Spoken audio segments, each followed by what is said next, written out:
Welcome to the Breath of Fresh Air Dental Podcast.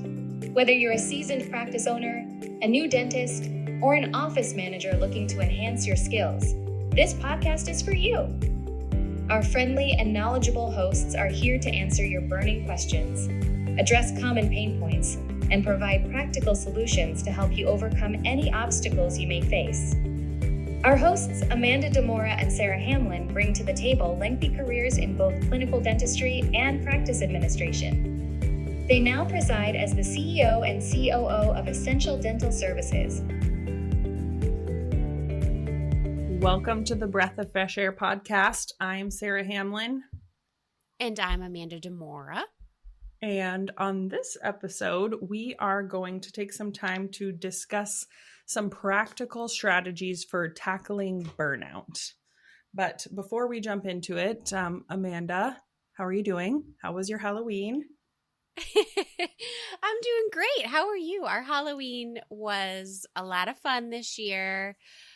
You already know, but our listeners don't. I have a 2-year-old, so this was his first year, like sort of getting it and going trick-or-treating. So that was a lot of fun. And the day after Halloween, he wanted to go trick-or-treating again, which I don't think our neighbors would have taken too kindly to, or maybe they would have. But so yeah, this year was fun. How was yours? It was good. I have 5-year-old twins, and so everything with them is an adventure, as you know. And it's funny because I was just looking back through some like memories of Halloween's past, and I think on their second Halloween, we did not get very far. So I feel like you guys made it farther and did longer, more stuff than we did. Well, we only went to 3 houses. 2 of those, so my in-laws, my husband's parents, and his brother and his wife live in walking distance, some of them in visual distance from me. So we did those 2, and then one of our neighbors that we really like. But we were kind of like running around the neighborhood like crazy and trying to get back to give out candy for trick or treat, which he also thought was fun. Yes.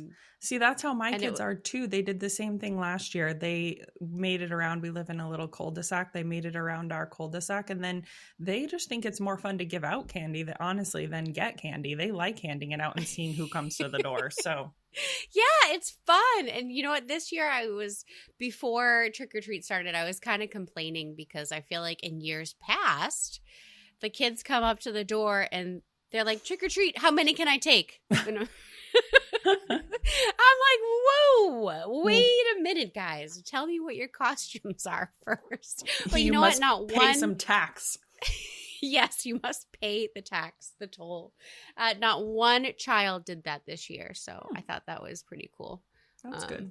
Mario was popular, all the Super Mario stuff, which I love. And then there's always questionable ones. You know, and I'm poor at guessing things. I'm like, oh, are you a pirate? And they're actually George Washington. But besides Halloween, Sarah and I are actually fresh. Well, I mean, it was a week ago now, but fresh off getting home from a workshop put on by Vine, which was last week in San Antonio, Texas. It was the Dental Revenue Cycle workshop, which was a lot of fun. I had the pleasure of speaking at it and being part of their expert panel, and that was just a great time. It was a small audience. It was a bit more of a boutique conference, so about 100 attendees. I think they were trying to keep it quite small on purpose, so it felt a little more intimate, and that the other panelists and speakers and I could help answer questions and kind of troubleshoot and have it be pretty interactive. So yeah, it was a great time. Yeah, Sarah was there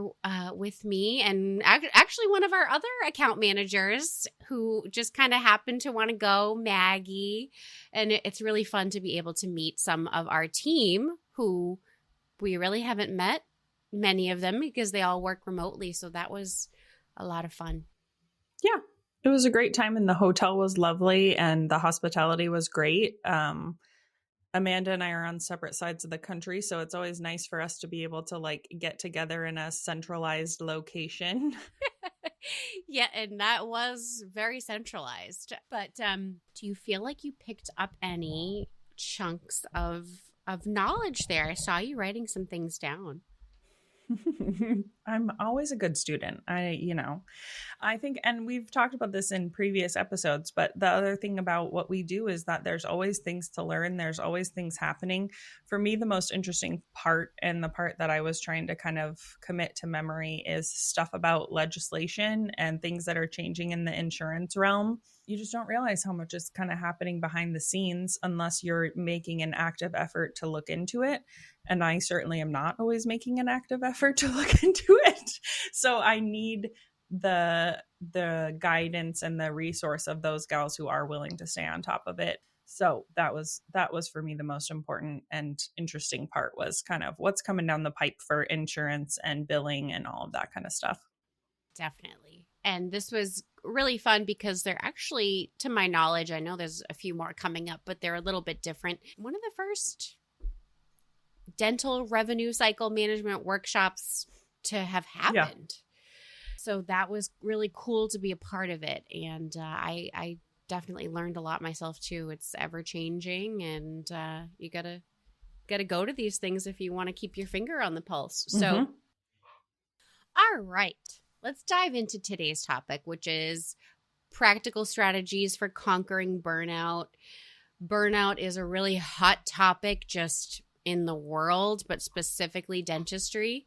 I feel like we see this a lot being mentioned in relation to dentists, but I assure you burnout is not picky on who on who and what title that it likes to affect. So we thought we would dive into this today because we've both been practice managers for the majority of our careers and also been doing a lot of other things as well. So there's a lot of courses and content and workshops out there on burnout in relation to the dental field. And I thought that Sarah and I could speak to this from exactly what the title says, from a bit more of a practical standpoint. I've taken quite a few courses on it myself, and perhaps it's the cold New Englander in me, but I don't think healing crystals are not always the answer for me. No, don't get me wrong. I do have healing crystals, but on a daily basis, sometimes those are not going to make the cut. So they're not doing it for you. Correct. All right. So I think the very first thing for me is finding people who get what you're going through. Mm-hmm. And personally, this means to me obviously your family. You need a really strong support system at home. And I have been lucky enough to have the most amazing, supportive husband in the world. I don't know what I would do without him. And also my family as well, extended family.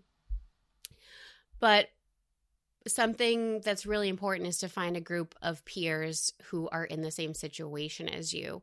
So to me, this was other office managers, and joining a local study group of other office managers was really helpful, because these are people who are going through the same thing as you every single day, and they really get it. I think just like with anything, with my husband's career, I don't always get what he's doing every day. And of course, I'm supportive and want to listen to what he says, but I don't understand.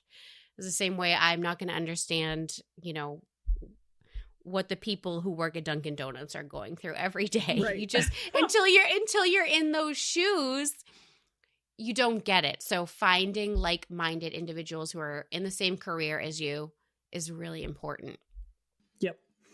I agree. And further up the pipe a little bit for this would be having some self-awareness to realize when you're reaching the point of burnout, or when you're nearing the point where you do need to start finding those resources, because when you're scrambling after the fact to find people to connect with about it, that's harder. So having the forethought to say, wow, I'm really kind of struggling, or I'm really frustrated and I just feel like I'm holding it all in. Like, that is the point when you have that thought the first time. That's when it's the time to go try to seek out somebody who's going to understand, somebody who knows, somebody who has been through the hiring struggles, or has a doctor who wants to do something crazy. Like, only other office managers or people in your position are gonna understand and relate, but you gotta be cognizant of when that time is coming, and then put in the effort to find those people too. Because I think for me personally, that is one of the hardest things about this suggestion, is that I am not great always at putting myself out there in social situations, or like to find friends, or to say, I need someone to talk to. Like, as adults, making friends is hard. I mean, you and I have talked about that before. So it can be awkward and it can feel hard. But if you are getting to that point where you're struggling and burnt out, it's worth the effort, and it's worth the uncomfortable moments of reaching out, because you're worth it and you need to put some back into yourself. So I think kind of that all ties in, but just making sure also that you realize finding someone who gets it might not be super easy, and it might not work the first time you try to connect with somebody. That might not be your person, but it's worth kind of still putting out feelers and trying and seeing who you can find to connect with, because that is an invaluable resource for sure. Right. And I think we talk a lot, or definitely I, about practice managers in front office specifically, but this, dental hygienists, you guys have the ADHA assistants, you guys have, can't think of its name, but you guys also have a dental assistant association. And obviously for dentists, the ADA, and also many, many, many local study clubs for dentists.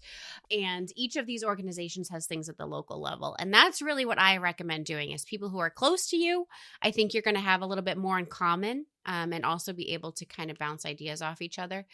So whatever that might be that's local to you and your profession specifically, join that. Mm-hmm. So our local office manager study club that I am part of, actually made Sarah join it too, even though she's across the country. We have a group chat, like a WhatsApp group chat, and there's a lot of positivity going on in there. And, like, hey, I'm struggling with this. What are you guys doing? What are your suggestions? It's just really helpful to have that support at your fingertips when you need it. And I am sure that if I needed to call anyone in that group and kind of vent, they would be willing to listen. So highly recommend finding a strong support system that's outside of your family. Yep. Agreed. So next is carving out time for yourself. Now, I know with, 2-year-olds and twins and all these things, that's hard to do. But my husband always recommends that I do it. He always kind of says, hey, just let me know when you want to go do what you want to do for a little bit, or whatever it may be. I think in a lot of courses, of course, they're always going to say exercise, which I do think is important for many reasons.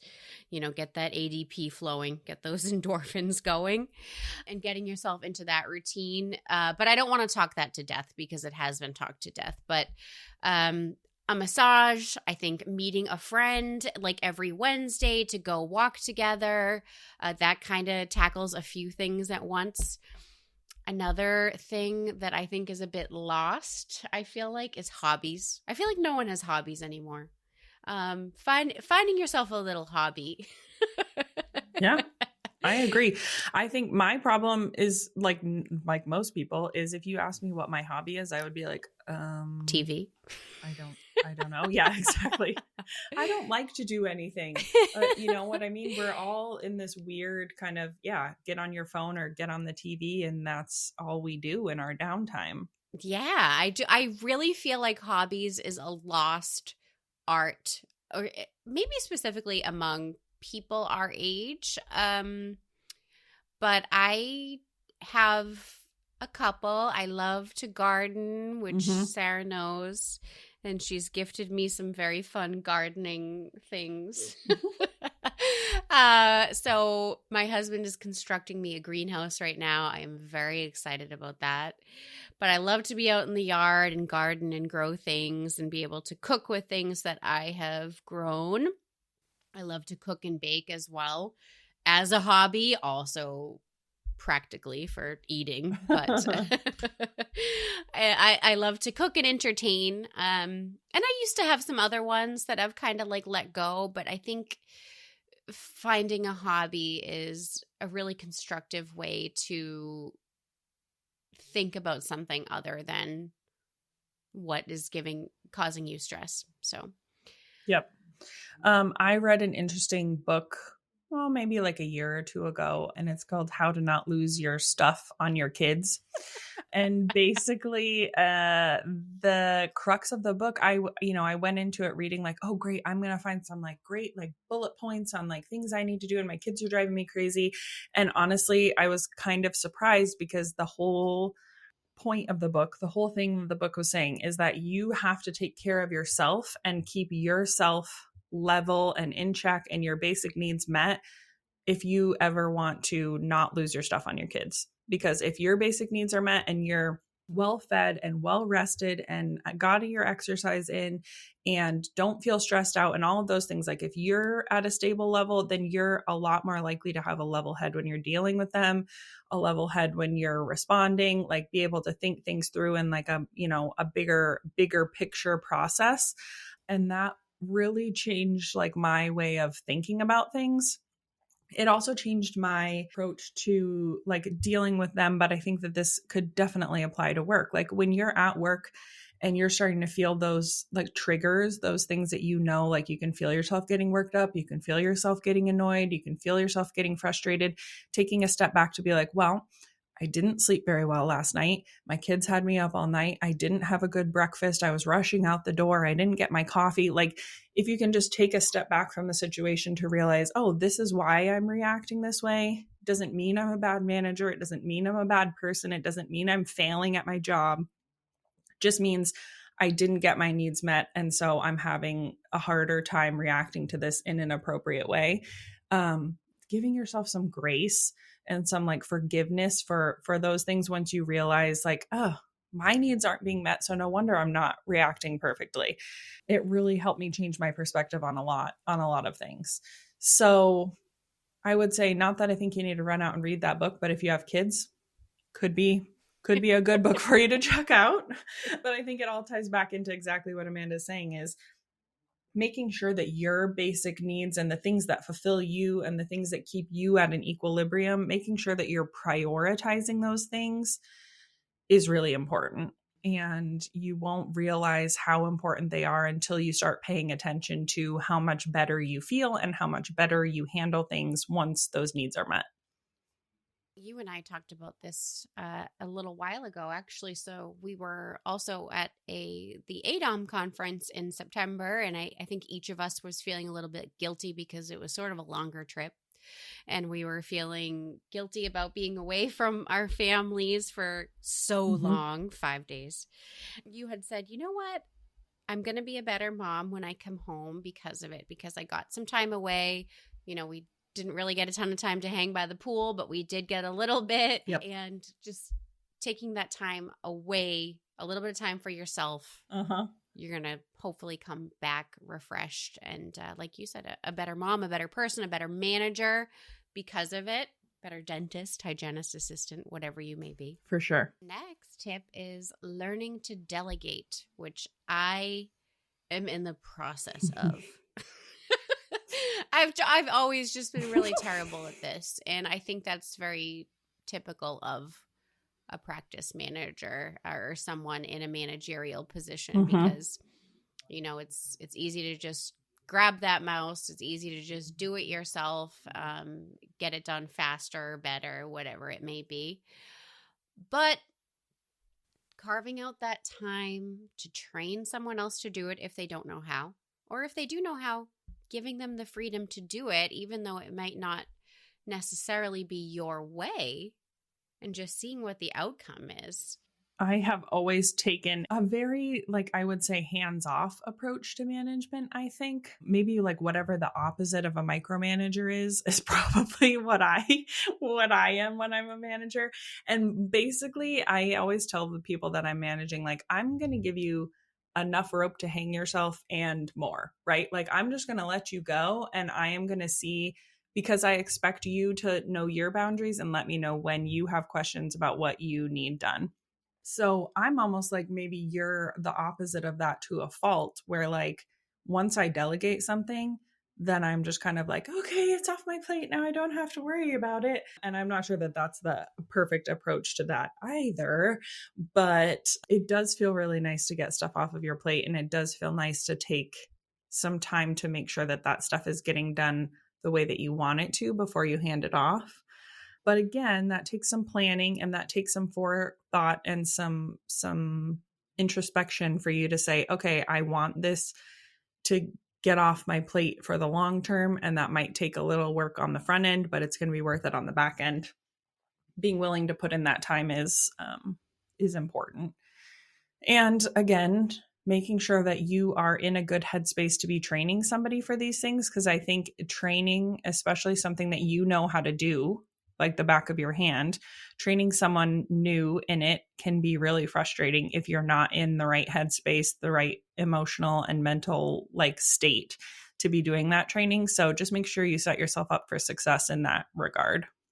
I always found that once I did actually delegate whatever the task might have been in office, it was a tremendous relief. And the person who was taking over did it absolutely fine and correct. And it was just my own fear in my mind that it wouldn't get done right if I wasn't doing it, or whatever the hesitation might have been.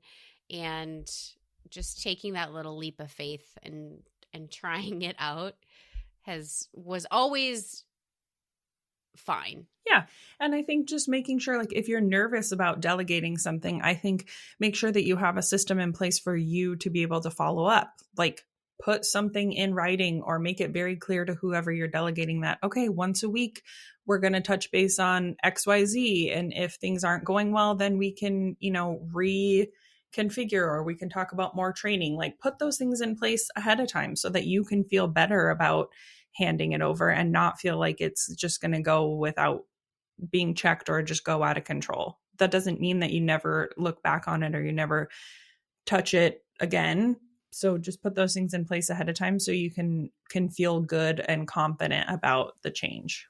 Right. SOPs. SOPs. Yes. That could be its own episode.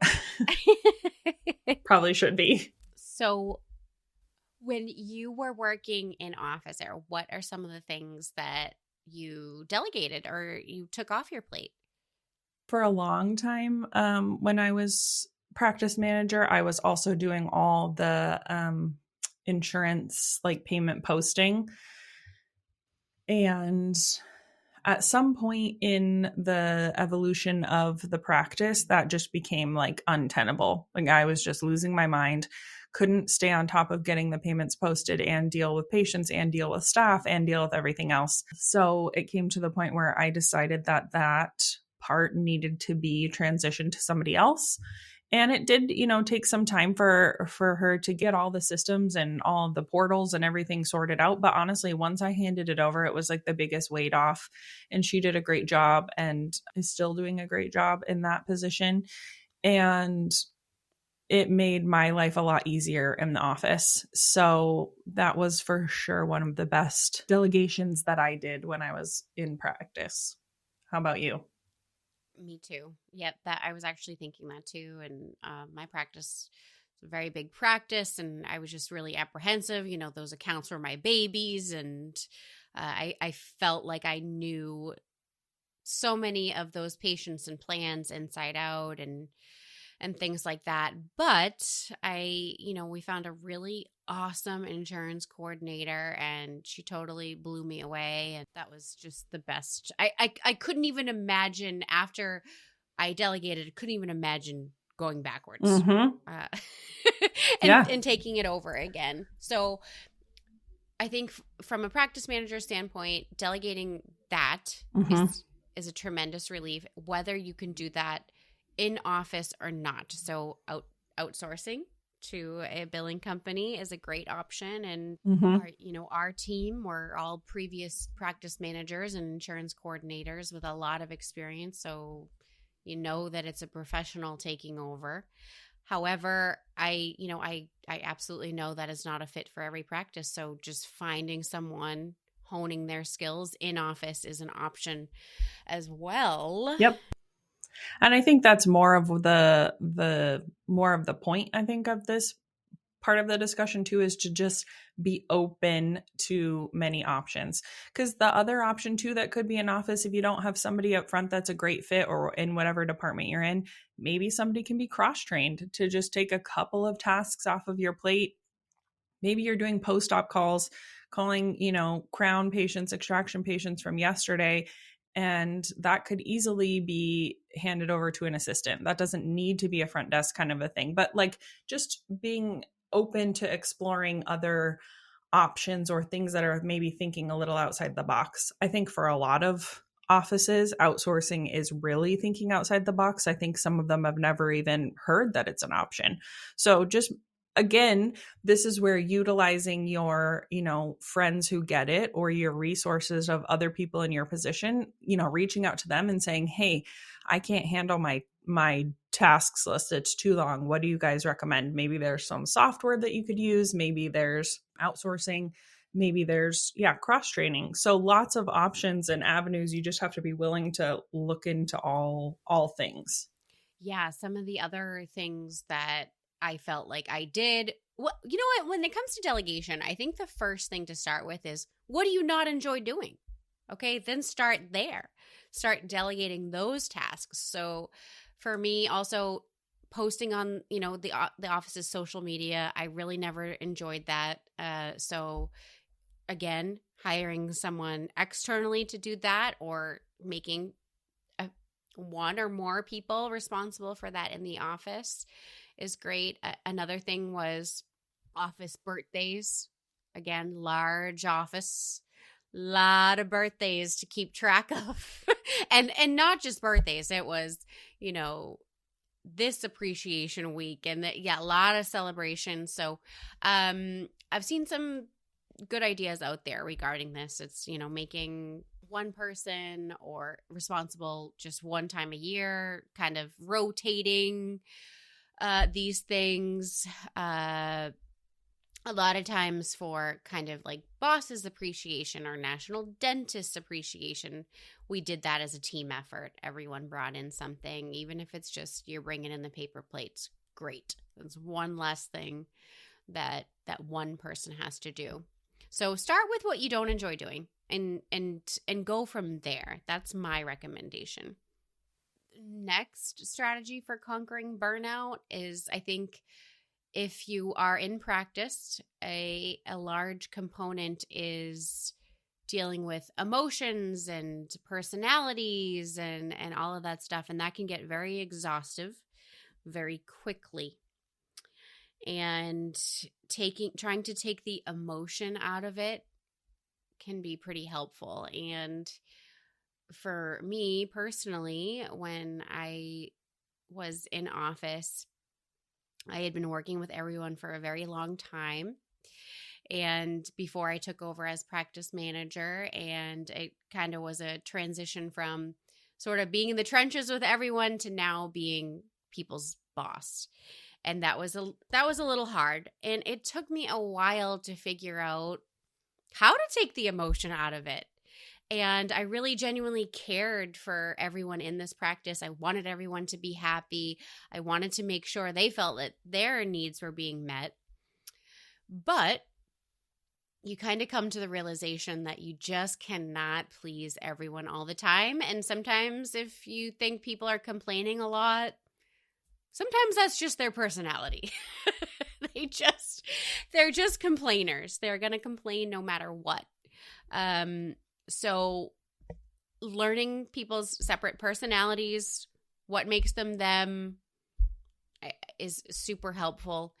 And realizing that you don't have to be best friends with every single person in the office. Not everyone has to like you, and that is fine. I think that's something that's hard to swallow that. Yep. That's literally exactly what I was just going to say. Is I was just talking with a doctor yesterday, actually, who is kind of doing some practice management stuff. And they said that they were just staying on top of all the drama and, whatever that's going on, that staff were coming into their office all the time being like, oh, so-and-so did this or that or the other thing. And I just said, I think it's really important to remind everyone that we don't all have to be best friends in the office. That's not the point of the office. Everybody seems to have this approach to wanting, these warm, fuzzy feelings about all of their coworkers. And at some point, especially when you're getting into a larger size practice, that's just not realistic. Like, you might be friendly with your coworkers and that's great, but you don't need to be best friends. You don't always need to be hanging out outside of the office.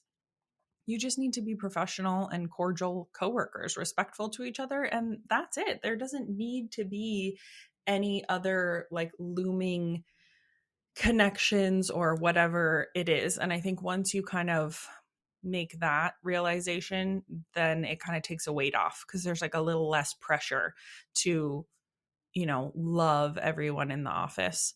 Do you have to love them? No. But do you have to be respectful and kind to them when you're in the office? Yes. And I don't think that's too much to ask for most people, but just, realizing that there's a difference, I think is important and helpful. Right. So I think taking that like deep rooted, genuine care and emotion out of your management style is really important. The other thing that really was a game changer for me as a manager and just like as a coworker, and honestly, as like a wife and a friend too, I think, and maybe I nerd out on this a little bit too much because my degree, my schooling and my training is all in communication. So this might be more appealing to me just because of that. But an office that I was working in did DISC testing, which is like kind of not really personality test, but it's like a communication kind of style test. And once I realized that there's just, people have different styles of communicating, and some people need a ton of information to like slowly move through the decision-making process. And some people like to just put their foot on the gas and make a decision now and ask questions later. And some people, would rather talk for an hour to the person next to them than do any work. Like, once you realize that there's just kind of there's different ways of approaching things, it can really take the emotion out of it, because you don't get mad at that person and their personality. You just kind of say, oh, well, they approach this differently than I do. And me personally, I'm the foot on the gas, make a decision now, ask questions later kind of a person. So when I have to interact with somebody who needs 5,000 questions answered and all of the information in front of them before they can feel confident about making a decision, that could be really frustrating for me, and was really frustrating for me. And I was not good about hiding my frustration. But after kind of learning more about it, it was a lot easier for me to take a step back and be like, okay, they're just gathering the information that they need to make this decision, and I need to be respectful of that. So that really helped me. And I think I don't know that it's going to help everyone, but it's worth, exploring those resources too, because once you can kind of separate that, it makes things a lot easier. That's exactly what I meant by getting to know your team members and saying, well, that's just them. But the DISC testing, you described it just much more eloquently than me. But you have to know them, and you have to know what makes them tick, and you have to know what motivates them and drives them, and how they're going to react to things, to know when you shouldn't overreact, because that is just their personality. So identifying that, and there's a lot of different tests and things out there that you can do too. Some of them less woo-woo than the others. So yes, for sure. Okay, transitioning over a little bit to ways to decompress and some things that I do or we do. I do a lot of audiobooks and podcasts, and I listen to a lot of dental ones. But I think it's important to have audiobooks and podcasts that are not dental related, totally separate. So amongst my dental podcasts is also a lot of smut. It's recapping the OC or Laguna Beach or nostalgic things from 20 years ago that I just love to listen to. Just totally, totally separate from dental. It gets my mind off of it. Audiobooks is a great way for that, or reading in general. I just I feel like I don't always have the time to set aside to sit there and read a physical book, although I really do enjoy it. But just getting your head out of the dental space is really important. Yeah. This kind of your comment about not having enough time to read made me think I've really been reflecting the last probably month or so on myself personally, that I have been feeling this really intense urge or drive lately to always be productive. No matter what I'm doing, I can't possibly sit down and watch TV because there's a million other things that I could be doing. So if I sit down to watch TV as my quote unquote relaxing time, really what I'm doing is getting on my phone and doing the grocery order, or oops, we needed some things ordered from Amazon. Got to get that done. Or, oh, I'm sitting here thinking about Christmas presents. Let me put that on my list. Or, things for work. I'm, brainstorming oh, I meant to put that on my list. So I add that. There's just this very weird pull for me to always be doing something and always be being productive and maximizing my efficiency. And it's just almost a manic thing for me. I'm just I must be efficient at all times. And I'm not sure where that came from. I'm not sure if that's a generational thing. I'm not sure if that's a mom thing. I'm not sure if that's just a having anxiety thing, but I'm really trying to be conscientious lately of letting that go, and of realizing that downtime or doing things that I want to do, or just resting, taking a nap when I'm exhausted, that counts as productive time. That's productive. And it's productive because it's filling my cup up, and it is making it so that I can be more productive in other avenues. But yeah, it's an interesting journey for me. And I'm hoping other people can relate to just having a hard time relaxing or finding ways to unwind, because it feels like I could be doing other stuff. So same as you. I love to read, but I never do. Yes. I think that's one of my talking points too, is when you're relaxing, just relax. And I have a really hard time doing this myself, but when my husband and I are watching TV at night, I'm always on my laptop, I'm on my phone, I'm, like you said, doing a million things or trying to be productive while relaxing. But I try to make it a point every now and then to put the phone down, put the phone on do not disturb mode, put the laptop away, and just watch our movie without being on the phone, without trying to get a little work in as well. So use your relaxing time as actual relaxing time. Otherwise, you are going to burn out for sure. Kind of parlaying off of that, a lot of us, you and I definitely, but a lot of people work remotely. If not all week, they kind of have the flexibility to do it a couple days a week. And I feel as though sometimes people think this is a great way to not burn out, is to have that flexibility to work from home. But I think that definitely you specifically can talk on this point a little bit more, but trying to set boundaries when you're working from home. Why don't you talk a little bit about your struggles and solutions there?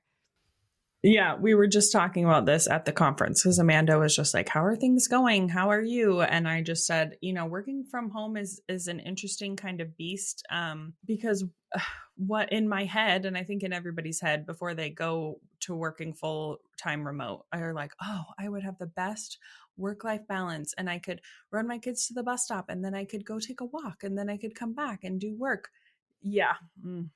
But really what it's turned into for me, I said this openly to Amanda, I was just like, when I first started, I wasn't showering regularly. I wasn't washing my face because you don't have to. You don't leave the house. So you're just like, you lose that sense of like routine. It's like it used to be I would wake up in the morning, I would wash my face, put my makeup on. When I came home at night, I would be washing my face to take my makeup off and jumping in the shower at the end of the day. And when you lose those like benchmarkers or those things in your routine, things just kind of like turn to mush and like all meld together.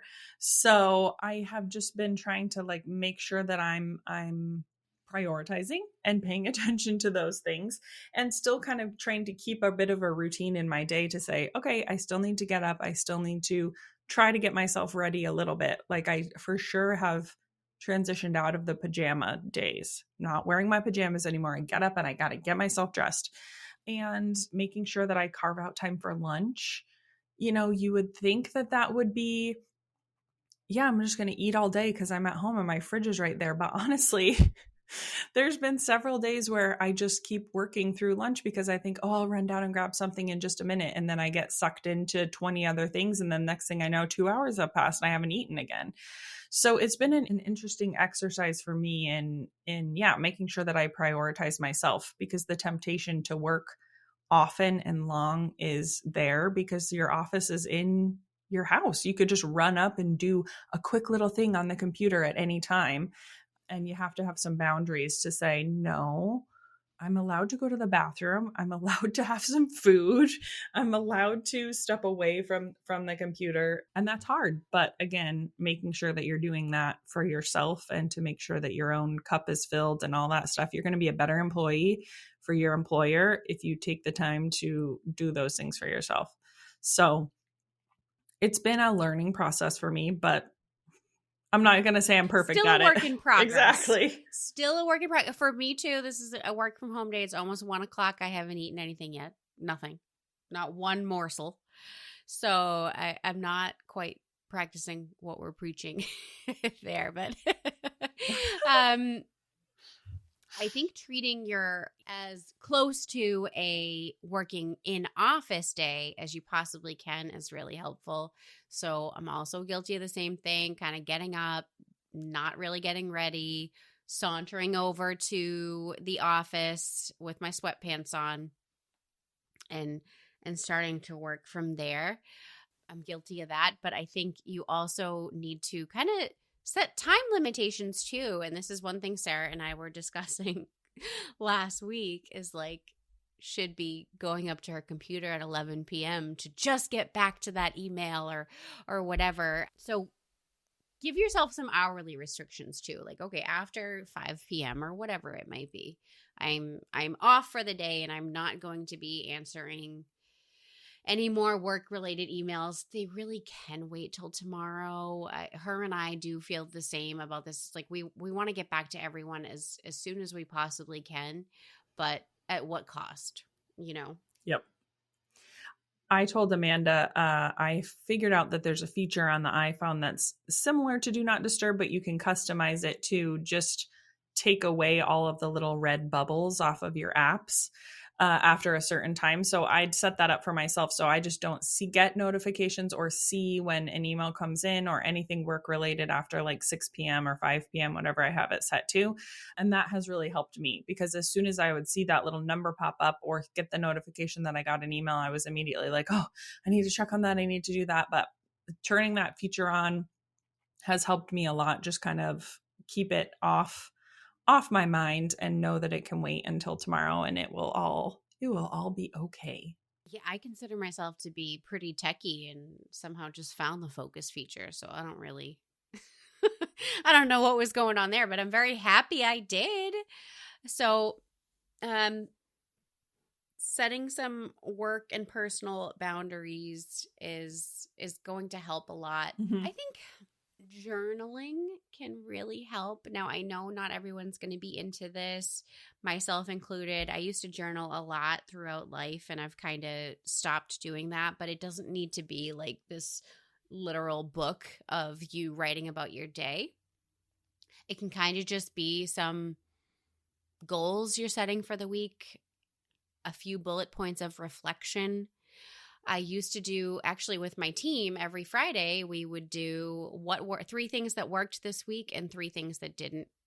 And we would try to improve upon those for the following week. So something simple like that, just so you have things written down. I've also always felt like getting ideas out on paper or, in notes in your phone is really helpful to help you formulate your thoughts and get organized and, again, reflect. So journaling is one of my tips. Yeah.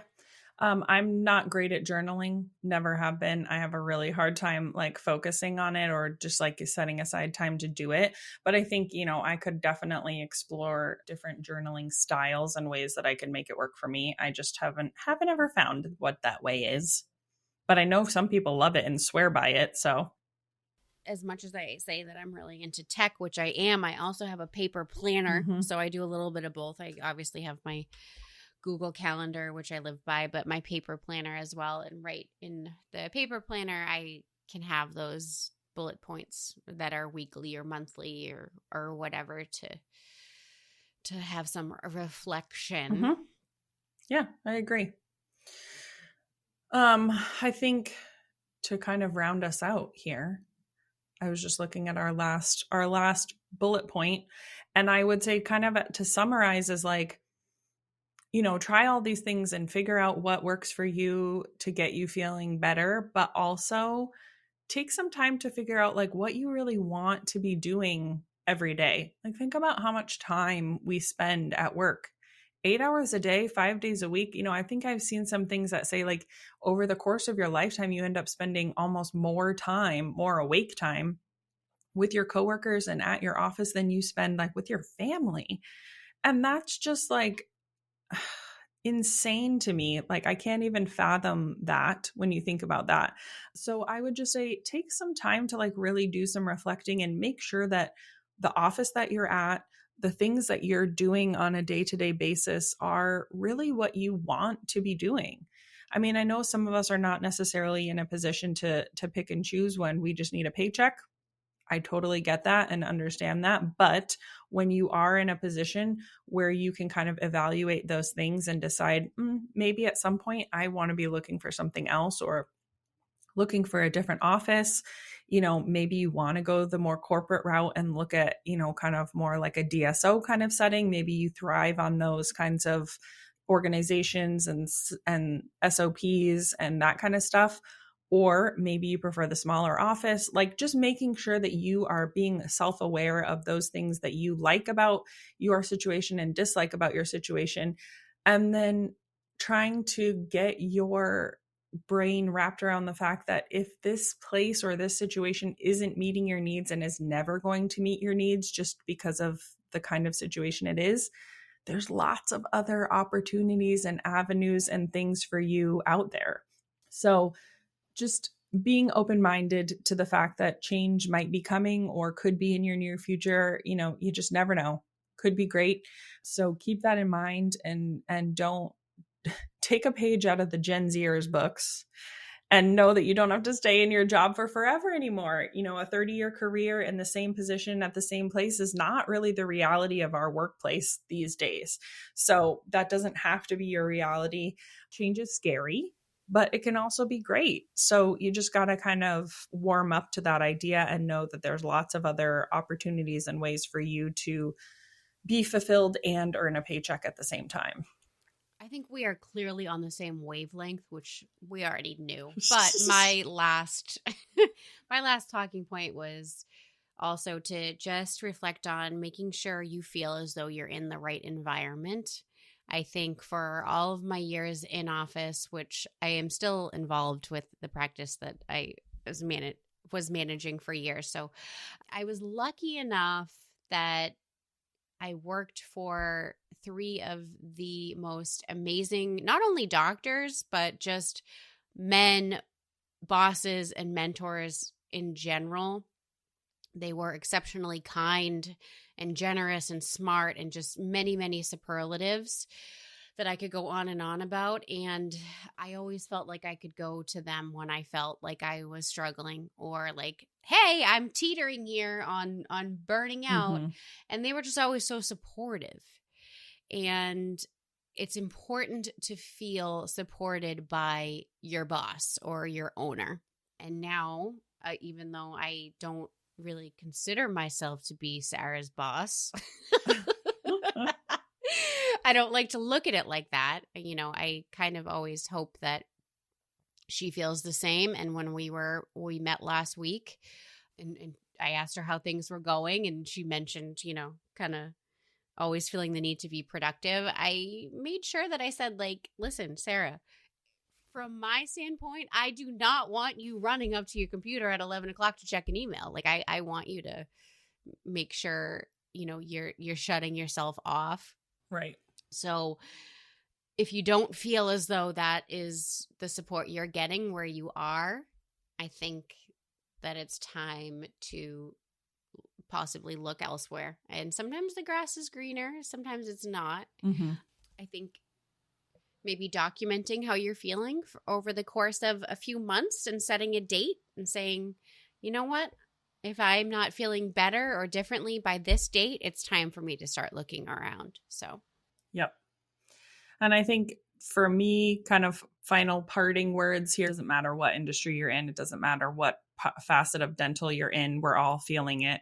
You're not alone. And I wish I could, I'm not really a hugger, but I kind of want to say, I wish I could give you a hug and just say, you know, it's all going to be okay. You just got to take some steps to get yourself moving in the right direction. Right.